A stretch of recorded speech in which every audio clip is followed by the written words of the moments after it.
வெள்ளிக்கிழமையுடைய நாள், அதாவது வெள்ளிக்கிழமையுடைய நாள் 12 நேரங்களாக பிரிக்கப்பட்டிருக்கிறது. அது நன்மையில அஜர் கூலிகள்ல ஏற்றத்தாழ்வோடு 12 நேரங்களாக பிரிக்கப்பட்டிருக்கிறது. அதிலே ஒரு நேரம் இருக்கிறது, அதுல ஒரு நேரம் இருக்கிறது. அந்த நேரத்தில் யார் ஒரு மனிதர் எந்த தேவையை கேட்டாலும் அல்லாஹ் தஆலா நிச்சயமாக அவருக்கு கொடுப்பான். எந்த ஒன்றை அவர் கேட்டாலும் நிச்சயமாக அல்லாஹ் கொடுப்பான். அந்த நேரத்தை, துஆ ஏற்றுக்கொள்ளப்படக்கூடிய அந்த நேரத்தை நீங்கள் அசர் தொழுகைக்கு பின்னால் தேடிக்கொள்ளுங்கள். அப்ப ஜுமாவுடைய அந்த நாள், அதாவது காலையிலிருந்து சூரியன் உதய, காலையிலிருந்து ஃபஜ்ர்ல இருந்து காலையிலிருந்து மக்ரிப் வரை, சூரியன் மறையும் வரை அந்த நேரம் 12 ஜுஸுகளாக பிரிக்கப்பட்டிருக்கிறது. அதுல ஒரு நேரத்துல துஆக்கள் ஏற்றுக்கொள்ளப்படும்.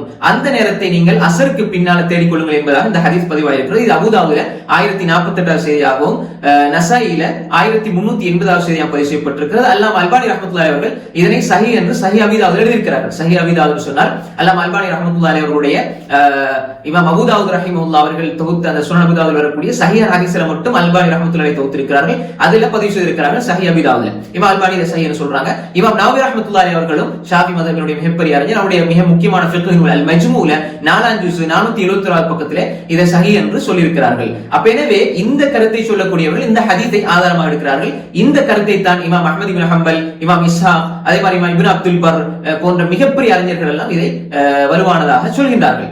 அப்ப எனவே இந்த கருத்தை தான் இமாம் இப்னு கைம் அல் ஜௌசியா ரஹிமஹுல்லாஹ் அவர்களும் வலுவானதாக பார்க்கிறார்கள். அப்ப எனவே இந்த ரெண்டையும் வச்சு பார்க்கும் பொழுது, இந்த ரெண்டு ஹதீஸ், மேல உள்ள நாம் சொன்ன ஹதீஸையும் இப்பொழுது சொன்ன ஹதீஸையும் வச்சு பார்க்கும் பொழுது நாம் ஒரு அடிப்படையான ஒரு விஷயத்தை புரிந்து கொள்ள வேண்டும். இது அல்பானி ரஹ்மத்துல்லாஹி இந்த ஹதீஸ், ரெண்டாவது நம்ம சொன்ன ஹதீஸ அபூ தாவூத்ல நஸாயில வரக்கூடிய ஹதீஸ் சஹீஹ் என்று சொன்னாலும் இதிலேயும் சின்ன பலவீனம் இருக்கிறது. அப்ப எனவே நாம் மொத்தமாக பார்க்கின்ற பொழுது ஜுமாவுடைய தினத்திலே துஆ ஏற்றுக்கொள்ளப்படக்கூடிய விசேட நேரம் குறித்து வந்திருக்கக்கூடிய அனைத்து செய்திகளிலும் பலவீனம் இருக்கிறது. எந்த ஒன்றும் தெளிவாக சஹீஹாக வரவில்லை. அதனால தான் கருத்து வேற்றுமை வந்திருக்கிறது. அப்ப எனவே ஜும்மாவுக்கு இமாம் வந்ததிலிருந்து தொழுகை முடியும் வரையா, அல்லது அசருக்கு பிறகு மக்ரிபுக்கு முற்பட்ட நேரத்தில், இப்ப இந்த ஹதீஸை பொறுத்தவரை பல துருக்கள் வருது. இலா கைபு, அதாவது கைபுபத்தி ஷம்ஸ், சூரியன் மறைவதற்கு அண்மித்த நேரத்தில் துஆ கேளுங்கன்னு வருது. பல துருக்கள் வந்திருக்கிறது. எனவே ஒப்பிட்டு பார்க்கும் பொழுது இந்த ஹதீஸ் ஓரளவு நமக்கு கொஞ்சம் நெருக்கமாக இருக்கிறது. அதாவது அசருக்கு பின்னாடி மகரிபு கொஞ்சம் முன்னால் நம்ம கேட்கிற துஆ கொஞ்சம் ஏற்றுக்கொள்ளப்படக்கூடியது என்ற அடிப்படையில் இந்த ஹதீஸை வைத்து சில நவீன ஹதீஸ் துறை அறிஞர்களும் ஏனைய அறிஞர்களும் இந்த கருத்தை தான் வலுவானதாக சொல்கிறார்கள்.